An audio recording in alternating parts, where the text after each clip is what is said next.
I'm not here to hold your hand. Let's get something straight. Just about every shooter, me included, has carried a Glock at some point and defended the choice. The world treats these things like gospel, but after a decade of real-world carry, I'm done pretending there's no catch. I've seen it all. Sweaty days in a Texas summer, cold midnight fumbles, old range legends, new gun owners all marching to the same beat. The truth? Glocks fail some folks in ways nobody ever warns you about. This isn't a Glock sucks video. You'll see plenty of guys in the comments swear their Glock's perfect. But I'm telling you, if you carry one, you're ignoring at least one reason on this list. And one of these will bite you at the worst possible time. Stick around because I'm saving the most brutal reason for last. That's the one nobody admits, but everyone feels.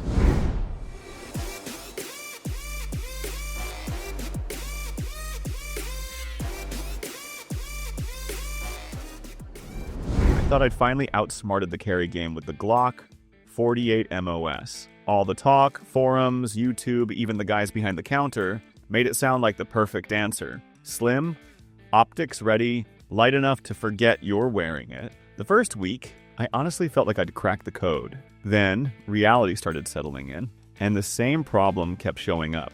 Texas summer hit, sweat started pooling, and fast draws stopped feeling clean. That skinny grip kept sliding, just enough to never fully lock in. Shooters with bigger hands know exactly what I mean. Your palm always feels like it's searching for more to grab. You start over-gripping, knuckles tight, trying to force control that isn't there. Accuracy slips, then confidence follows. I remember one draw where my support hand landed just a hair off. Nothing dramatic, no malfunction, but my second shot lagged. I felt that hesitation reseating my grip instead of pressing through. And in that moment, it hit me. The gun decided the pace, not me. That's not something you brush off. What bothered me most was watching others repeat the same cycle.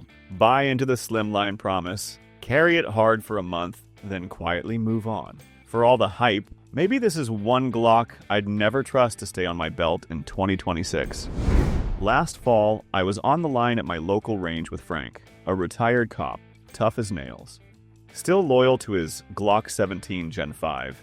We'd been friends long enough for honesty to sting. That night, we were running timed drills. Jacket on, fast draws, reloads, and shooting one-handed. Right away, Frank's draw hit a snag. The big frame caught up on his coat, dragging instead of clearing clean. On the reload, the base plate pinched his hand, and you could see him fumble, trying to lock in a mag that never felt smooth. After a few magazines, his grip was slipping, and his accuracy was tanking. The real kicker was the one-handed stage. The Glock 17's weight, which he used to brag about for recoil control, was now pulling the muzzle off target every shot. Frank's no rookie, but the gun worked against him, not with him. By the end, sweat rolled, his belt sagged, and he finally grunted, "Feels like I'm wrestling this thing, not shooting it." That's when it hit me. What used to be an asset is now a burden. If you think that's tough, wait until you see how the next Glock on this list can turn confidence into pure chaos. There was a time I thought carrying a Glock 20 Gen 4 made me invincible. 10mm, just saying it made me feel prepared for anything. I told myself I was ready for bad days, wild hogs, even bear country. The first few range trips were all swagger, noise, power, the feeling of control when everything goes right. But it's never just about standing at the bench on a calm day. One session, middle of July, I ran a timed drill after already sweating through 2 mags. My grip slipped just a fraction, but the Glock 20 didn't forgive me. That recoil hammered back. Muzzle jumped. Shot sailed wide. My hand started to sting, and every next round I was flinching, bracing for punishment instead of running my string clean. You notice your mistakes more. Every bad grip, every lazy stance, every second you lose focus, that gun multiplies it. Carry fatigue sets in fast, holster digs, weight pulls. I started anticipating failure, not trusting my own hands. What I learned: you don't rise to a big caliber, you get exposed by it. Carry guns are supposed to give you fewer ways to fail, not more. In 2026, I won't let the Glock 20 Gen 4 teach me that lesson again.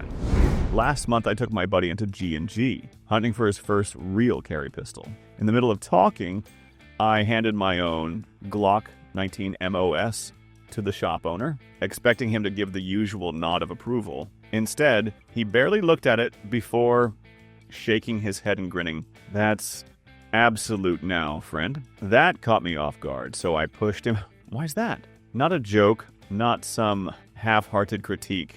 Just the truth. He said most people come in for a Glock 19 MOS because it's what everyone else carries. They skip the fit, ignore the trigger feel, and walk out thinking they made the safest pick, when all they've done is follow the herd. People want familiar, he told me, not what works. He's watched new buyers skip over pistols that feel right just to grab the one with the biggest reputation. The MOS badge and optic cuts don't fix a bad match. In fact, they make it easier to stop thinking. Looking around, I saw half the shop grabbing Glocks, not even asking questions. That's how mistakes start, by not questioning your own choice. And if you think the can't-fail Glock is safe, just wait until you see how the next one on this list turns the tables. The Glock 43X MOS fooled me by being almost invisible. Months went by, and I barely noticed it on my hip. So light, so easy, it just faded into my daily routine. At the range, it made noise and punched paper. Nothing special, but nothing that ever gave me a bad feeling either. I told myself it was perfect because it didn't demand my attention. This is the kind of carry gun you forget about, and that must mean it's doing its job. For a while, I believed it. Then, one night, walking to my truck after closing up, I caught a shadow moving out by the fence line. Not a threat, just enough to trigger that old tension in your chest. My hand drifted down, fingers brushing the grip. Suddenly, every moment of comfort I'd collected over those months turned on me. I wondered, would I be ready if I actually needed to draw? Had I ever really trained under stress? Or just trusted the easy days? I didn't say a word, but that night, the Glock 43X MOS went in the drawer, not back on my belt. The lesson nobody tells you. Sometimes the gun that fits too easily is the one you quietly stop trusting when it counts. If you think comfort is all that matters, pay attention to what comes next.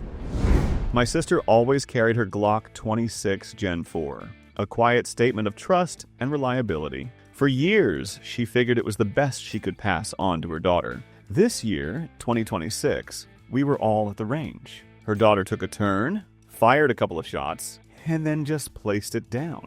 No complaints, no argument, just a look, like she was reaching for something that belonged to a different time. She gravitated toward the newer, slimmer, optic-ready pistols, barely glancing back at the 26. It felt like a subtle end of an era. My sister didn't fight it. She watched her daughter move on to a new choice without a word. The Glock 26 Gen 4 still works, still fires, still carries. But in this era, reliability alone doesn't mean it's right for modern carry. The world moved on and the gun stayed exactly where it was. For anyone clinging to the past, pay attention. Sometimes tried and true just means out of step. The lesson is simple. Running forever isn't the same as belonging. And if you're ready for a new kind of warning, the last gun on this list proves how fast loyalty can turn into limitation.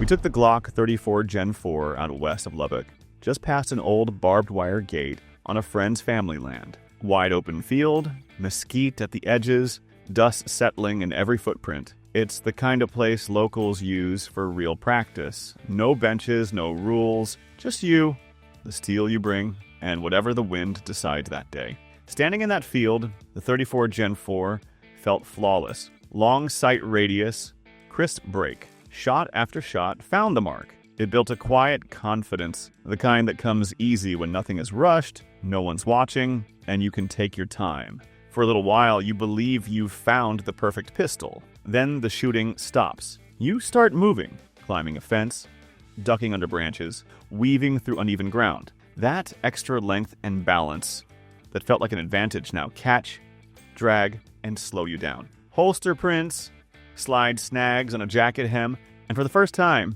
you notice how out of place a competition gun feels when everything isn't perfectly lined up. Nobody says anything. There's no rant, no complaint. You just know the gun that feels best where nothing is at stake can fail you quietly when everything is. Let it sit.